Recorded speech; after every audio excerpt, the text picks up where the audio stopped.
Oye Israel, el Señor nuestro Dios, el Señor uno es. Muy buenos días tengan todos ustedes. Estamos iniciando la mañana del día 13 del mes sexto del año 2025. Y con este nuevo día, el último día de la semana, hoy es viernes, al caer la tarde llega el Shabbat. Esa práctica semanal de sentirnos en reposo y de saber que hemos concluido una semana de estudio, de práctica y de puesta por obra de las Escrituras. Y es por eso que las Escrituras no solamente se meditan, sino que se sienten, y es allí donde viene el cambio. Bueno, de eso se trata, de generar un cambio, especialmente de percepción de lo que realmente somos. Por eso hemos seleccionado el tema que hemos escogido para hoy, es cuando se mueve el arca. No una pregunta, sino una descripción. Y pues obviamente primero movemos el arca. El arca se mueve cuando tú sientes el deseo de elevar lo que hay dentro de esa arca. Y es lo que vamos a estudiar, y hoy queremos darle gracias al Todopoderoso, porque nuestro corazón palpita en frecuencias de alegría, de felicidad y de gozo. Eso nos hace entender que estamos vibrando en una frecuencia elevada. Y si no es la condición, pues la podemos cambiar. Eso es lo mejor que tenemos en este tiempo, saber que podemos cambiar cualquier decisión, cualquier circunstancia que quizás estemos viviendo y que no sea conforme a lo que se desea. Por eso pues hemos establecido hoy este tema de cuando se mueve el arca. Primero vamos a recordar que el arca es una construcción emblemática de lo que es el cerebro humano, una manera física de cómo entender el cerebro humano y cómo es en esos relatos bíblicos, cuando el arca se movía, el pueblo avanzaba detrás de ella. ¿Y de qué nos sirve nosotros entender o saber, que esa historia sucedió en el desierto, de una cantidad de personas detrás de unos sacerdotes que llevaban a cuestas una caja misteriosa, y que esa caja les decía dónde acampar? Eso no nos sirve absolutamente de nada, pero cuando nosotros empezamos a entrar al mundo de la verdad, al mundo de la fe, al mundo de la certeza, al mundo de esa convicción de que todo lo visto viene de lo no visto, pues entramos a ese campo energético, el campo espiritual. Y es allí donde podemos empezar a mover desde la frecuencia, desde la energía, desde el poder del Espíritu. Empezamos a mover el arca para que luego que el arca llegue al sitio, entonces nuestro cuerpo, esto llega también porque ya se tomó control del lugar. Estas historias relatadas de manera, de forma alegóricas o en parábolas, pues nos permiten escudriñar las Escrituras para ponerla en práctica en la vida diaria. ¿Cómo movemos hoy en día el arca? Si pues los expertos en la religión tradicional dicen que el arca se perdió, pero los que han vivido la experiencia, los que hemos vivido la experiencia, sabemos que no se ha perdido, que quizás se perdió en lo físico, pero en la esencia está allí, intacta, y que nosotros somos portadores de esa arca, porque es el arca del Elohim, el arca de Dios, el arca del pacto, esto que nos permite nosotros saber que somos a imagen y semejanza del Creador. Y cuando somos esa imagen y esa semejanza, pues hacemos lo que Él hace. Bueno, y allí es donde podemos establecer situaciones que eran adversas, las podemos poner a nuestro favor. Nuestra realidad no cambia cuando queremos cambiar. Nuestra realidad cambia cuando cambiamos. Y cambiamos cuando uno siente que esa realidad cambió. Para que todo el universo responda, aunque esa realidad externa diga lo contrario, mi estado cambia, o mi campo energético cambia, mi realidad cambia, cuando yo cambio. Cuando empiezo a sentir que ya lo tengo sin tenerlo. Allí no esperamos el cambio, porque solamente cambiamos y ese cambio sucede cuando dejamos de solamente imaginar y empezamos a sentir. Y es allí donde sabemos con certeza que el arca está allí. Por eso primero hay que conocer, porque a veces al no conocer, aunque esté allí, pensamos que no está. La ley de la gravitación universal siempre ha sido esa misma ley. Solo cuando se entendió, se descubrió. Ninguno la creó, estaba allí. Lo mismo la comunicación vía celular, la comunicación por Bluetooth y todas estas tecnologías que no requieren de ninguna cosa física para ejercer esas conexiones energéticas. Y para eso se necesitan pues los códigos, ¿no? Primero necesitamos relajarnos y pensar cómo nos sentiríamos si tuviéramos eso que deseamos. Esa frecuencia me lleva a esa cosa que deseamos en una forma sustancial.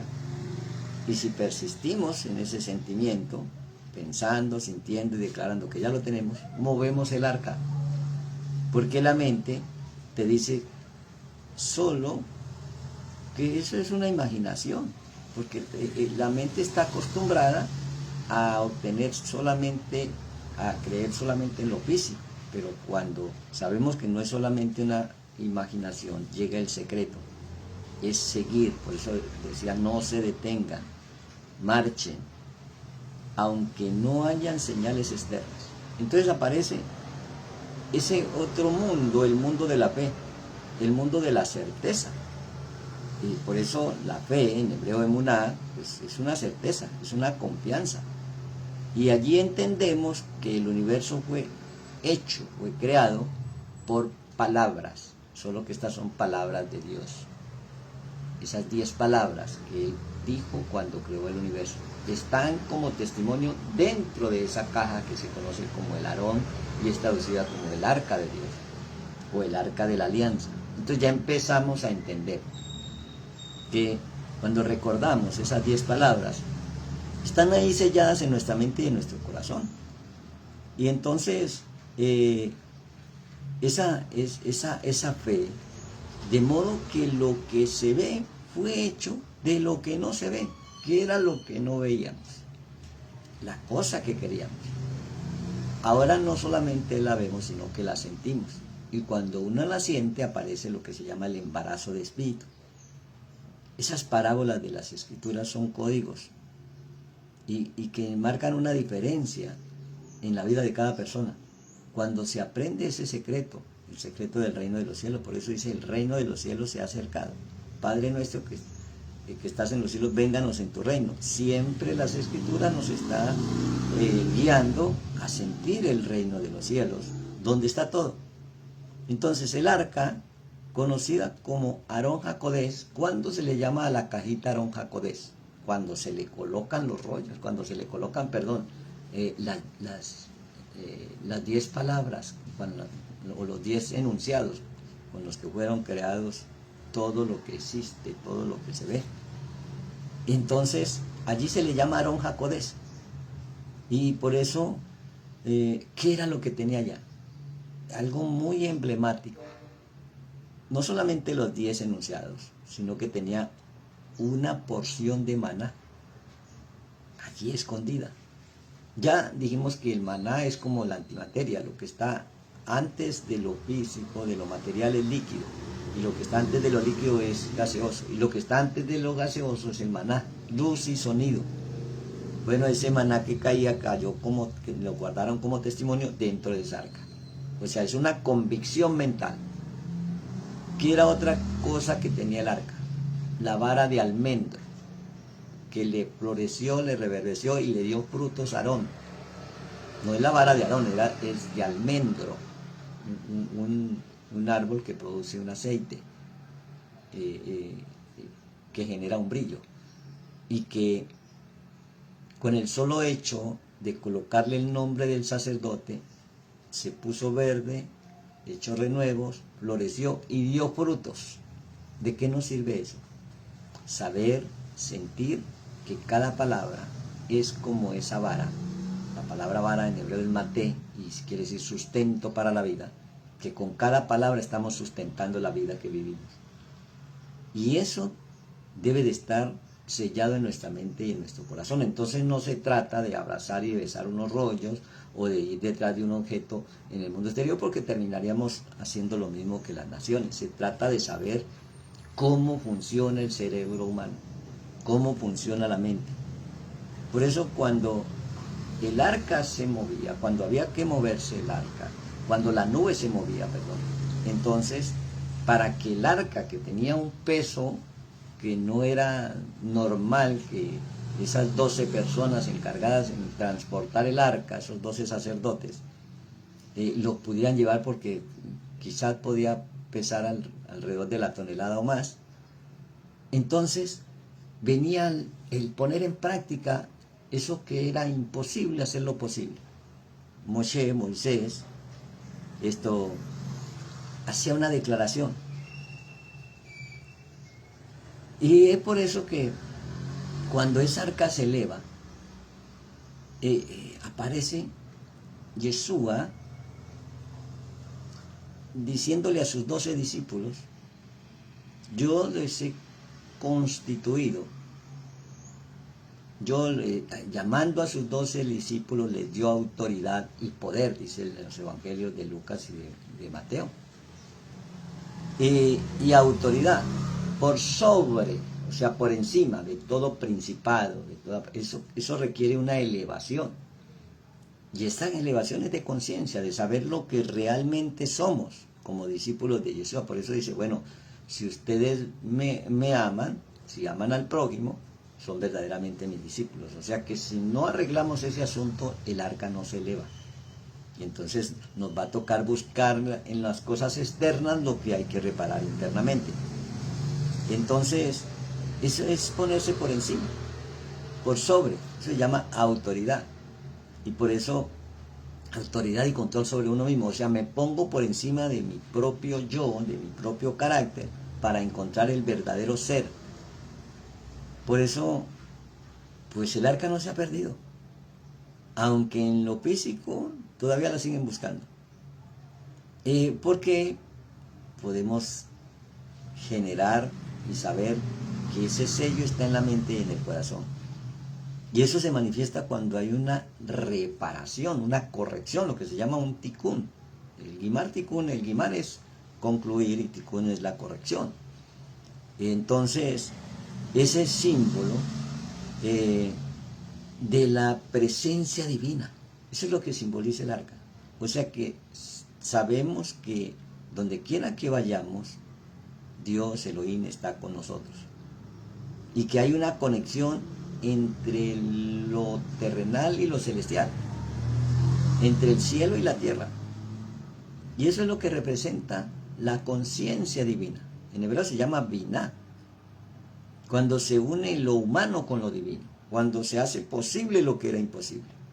Entonces, volvemos otra vez a recordar qué era lo que Moisés decía.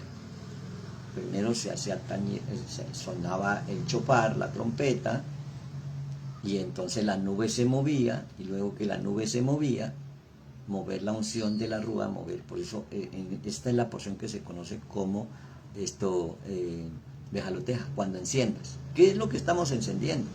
No la ira, no el enojo, no la rabia, sino encendiendo el poder del amor, el poder de la paz, el poder de la reconciliación, para poder elevarnos y llegar a ese nivel de frecuencia del arca, que es precisamente el simbolismo de la manifestación del Creador en nuestras vidas, el simbolismo de esa conexión. Entonces por eso era tan importante y tan emblemático en las Escrituras el arca. Cuando estaban todas las batallas perdidas, los sacerdotes llevaban el arca. Y como dicen los relatos de las crónicas, que la situación no volvió a ser igual. O sea, el enemigo nunca volvió a ganar una sola batalla cuando se mueve el arca. Entonces, ¿qué era lo que se decía para que el arca se moviera? Cuando partieron del monte Sinaí, del monte Horeb, del monte de Dios, camino de 3 días, y el arca del pacto de Yahweh fue delante de ellos, camino de 3 días, buscándoles lugar de descanso. Buscándoles lugar de descanso. Eso lo puedes ubicar en el libro de Números 10:33. O sea que si yo reposo, el arca ya llegó, ya encontró en mí ese lugar de reposo, de descanso, ese Shabbat. Y la nube de Yahweh iba sobre ellos de día desde que salieron del campamento. Cuando el arca se movía, Moshe decía: levántate, Yahweh, y sean dispersados tus enemigos y huyan de tu presencia los que te aborrecen. ¿Cómo movemos el arca?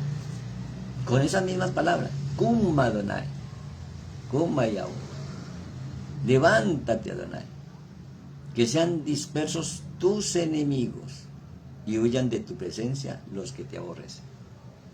Eso es cuando uno piensa, siente que ya está sano, que el enfermo sintió y pensó que ya está sano, el pobre sintió y pensó que ya estaba rico, que ya está rico, el solitario pensó y sintió que hay millares y millares de ángeles, que no está solo.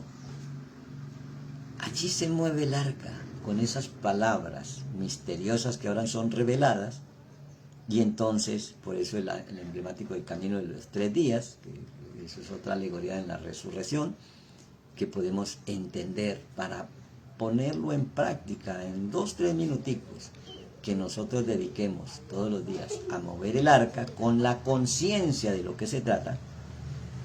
Dice: huyan de tu presencia los que me aborrecen. ¿Quiénes son los que aborrecen? Pues los que no guardan sus leyes, los que aman la muerte, como dice el Cantar de los Cantares. Entonces, los que aman este mundo, claro que nos va a gustar los deleites de este mundo, pero si amamos más a Elohim, a Dios, que las riquezas de este mundo, pues movemos el arca, y entonces lo mejor, lo tenemos todo.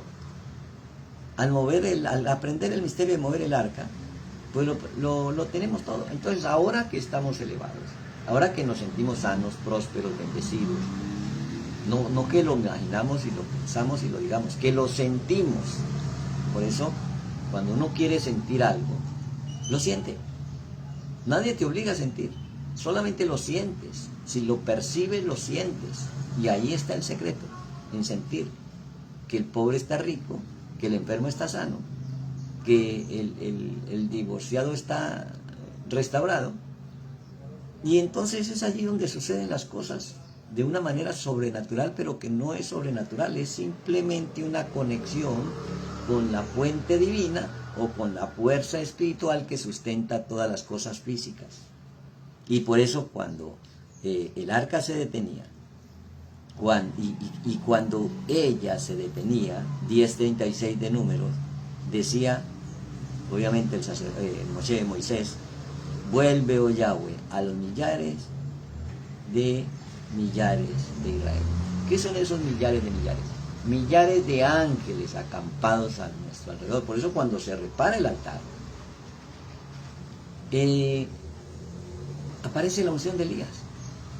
Y cuando podían percibir la unción de Elías, decía: Padre mío, carros de Israel y su gente de a caballo. O sea, algo espiritual, algo energético que está allí, pero que no se ve. Y no necesitamos verlo porque ese es el mundo de la fe. La certeza, la convicción de que todo lo visto viene de lo no visto. Entonces, si aprendemos a mover el arca, nos volvemos indestructibles. Nos volvemos más que vencedores. Y es por eso que estos pequeños códigos que están escondidos en los relatos bíblicos, hay que practicarlos. Vamos a mover el arca de acuerdo a tu necesidad. Vamos a poner en práctica en este día. Si hay escasez, siente que está rico. Por eso el ejercicio del pueblo hebreo es que se le da la comida al hambriento, y el que le da esa comida al hambriento se siente saciado cuando ese hambriento come, porque es practicar el hecho de saber que todo lo que tú desees ya lo tienes, desde el mundo sustancial, desde el mundo del todo, desde el mundo de la energía. Y por eso el Eterno ordena construir una cajita, o mejor 3 cajitas, una de madera, una cajita de oro, otra de madera y otra de oro, y le coloca una tapa que llama la tapa del propiciatorio, y unos 2 ángeles ahí, y manda que guarden allí los 10 enunciados, y que guarden una porción de maná, y que guarden la vara que floreció y que reverdeció cuando le colocaron el nombre de Aarón, para saber quién era el encargado de mover la espiritualidad entre las 12 tribus. Si era o no era sacerdote por allá en la rebelión de Coré. ¿Qué nos dice eso a nosotros? Que ya no sigamos siendo más coraitas, rebeldes a lo que nos anuncia la Escritura, y que cada palabra tiene esa fuerza energética cuando entramos en el reposo y confiamos que ninguna palabra volverá vacía, sino que va y ejecuta la acción para la cual fue enviada y regresa. Por eso todo lo que sembramos, eso mismo cosechamos. Este es un tiempo de no recibir todo lo que dice el mundo exterior. Este es un tiempo de mover el arca, saber que dependemos del mundo interior. Si el mundo exterior te dice críticas, difamaciones, señalamientos, eso se llama lepra. Entonces omitimos esas palabras en nuestras vidas y empezamos a declarar que somos suficientes, poderosos, sabios, y que ahora estamos poniendo en práctica la palabra. Entonces no dependemos de nadie, dependemos de nosotros mismos. Y aquí podemos enfrentar el paradigma de la política, de la religión, de la economía y de la ciencia. Poner en práctica la palabra moviendo el arca. Bokerto, buena mañana. Dictador, nos vemos luego.